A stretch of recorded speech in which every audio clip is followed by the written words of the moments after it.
You're fired. And live from New York, it's Saturday night. Somebody smart ticket.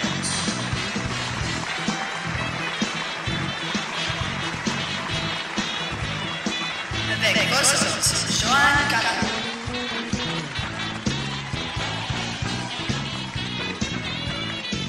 et Dalia Cotton.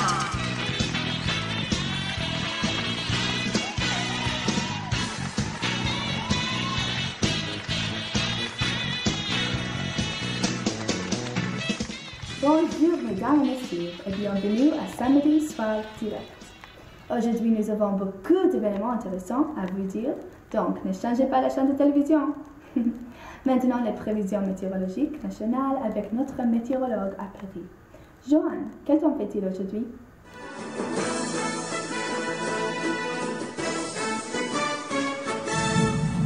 Merci Dalia, je suis à Nice où il y a un blizzard sévère.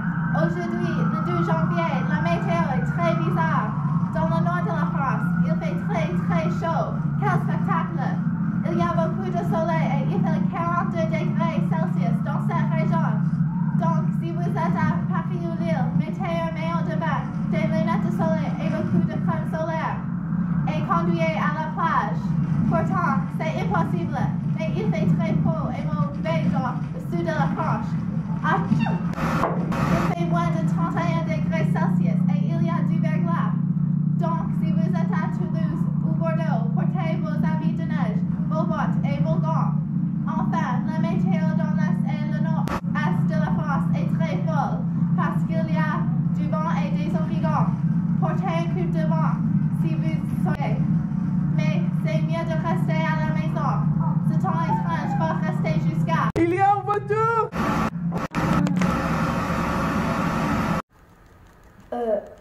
Allô? Joanne? Allô? C'est pas important, continuez. Ok, c'est très étrange, mais ce n'est pas la seule nouvelle étrange cette semaine. Vraiment?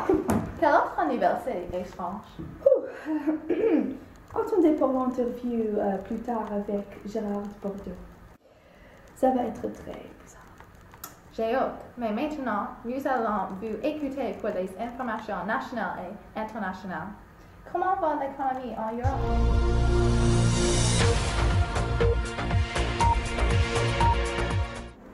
Merci Joanne. Les prévisions pour l'euro sont mauvaises. Et si l'Allemagne et la Banque centrale européenne ne font pas quelque chose, la situation va s'aggraver. Les troubles ont commencé au début de l'année dernière, quand le gouvernement de la Grèce a emprunté beaucoup d'argent. C'est aussi le problème en Italie, Espagne, Irlande et Portugal. Mais le vrai problème est la panique qui a accompagné la crise. Les Européens ont peur que la zone euro va s'effondrer.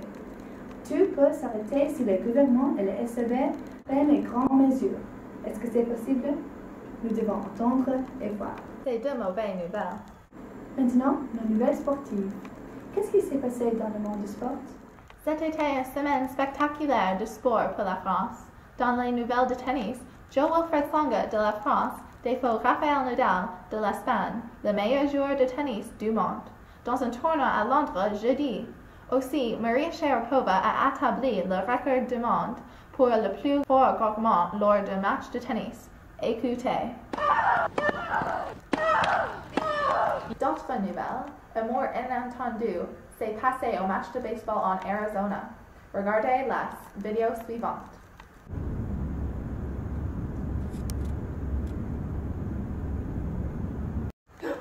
Mon Dieu, c'est pas vrai hasard. Il a été très malchanceux. Oui, très terrible.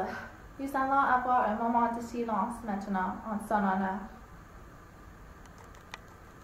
Maintenant, il est temps pour les nouvelles politiques.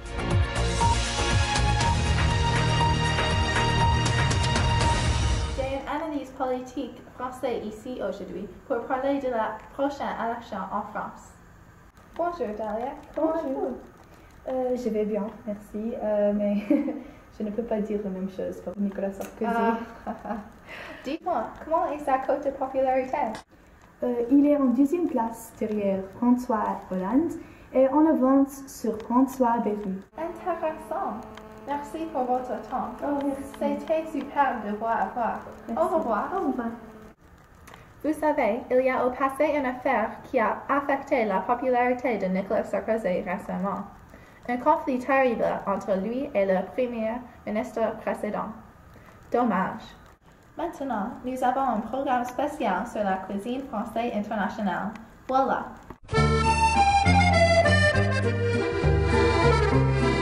Bonjour, mesdames et messieurs.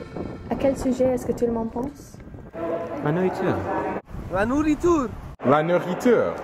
Avez-vous entendu cela? La nourriture. Aujourd'hui, nous allons discuter de la meilleure nourriture à Princeton. Ah, il y a une personne qui marche en classe.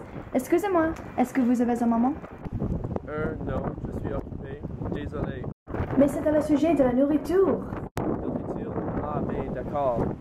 Tout le monde demande où est-ce que nous pouvons chercher de la meilleure nourriture à Princeton. Alors, hier matin, j'ai eu un des pommes de terre brûlées, du lait poupie, etc. Très terrible. Je ne vais jamais y retourner. Merci, monsieur. Donc, vous avez entendu? Whitman a de la nourriture très horrible. Attendez, hier soir, j'ai eu la meilleure tranche de pizza de ma vie à Massimo's. Ça a été délicieux. Merci, monsieur. De nouveau à vous, Joanne. Merci Dahlia. L'acteur français Gérard Depardieu est ici avec moi pour parler d'un incident qui s'est produit hier. Il a fait pipi dans une bouteille en avion. Un moment. Je pense qu'il est ici maintenant. Bonjour Monsieur Depardieu. Comment ça va? Bonjour tout le monde, Gérard Depardieu est ici. Bonjour, Monsieur Depardieu. Nous avons entendu un fait très intéressant sur vous. La rumeur dit que pendant votre dernier vol, une hôtesse de l'air a bloqué les toilettes et elle a refusé de te laisser utiliser les toilettes. Oui, c'est vrai. Avez-vous quelque chose à dire à ce sujet? Tu sais, Anderson Cooper m'a interrogé sur l'incident. Voilà, c'est comme ça. Quand l'hôtesse de l'air a refusé de me laisser utiliser les toilettes, je n'ai pas été patient. C'est normal, non? Alors, je me suis assis dans ma chaise comme un homme responsable et j'ai emprunté la bouteille de mon ami. Et j'ai fait pipi. Faire pipi?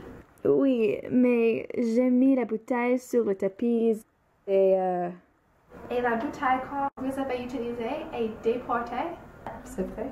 Merci pour votre temps, Monsieur Depardieu. De rien. Eh bien, merci beaucoup tout le monde. C'est samedi soir d'hier. À la semaine.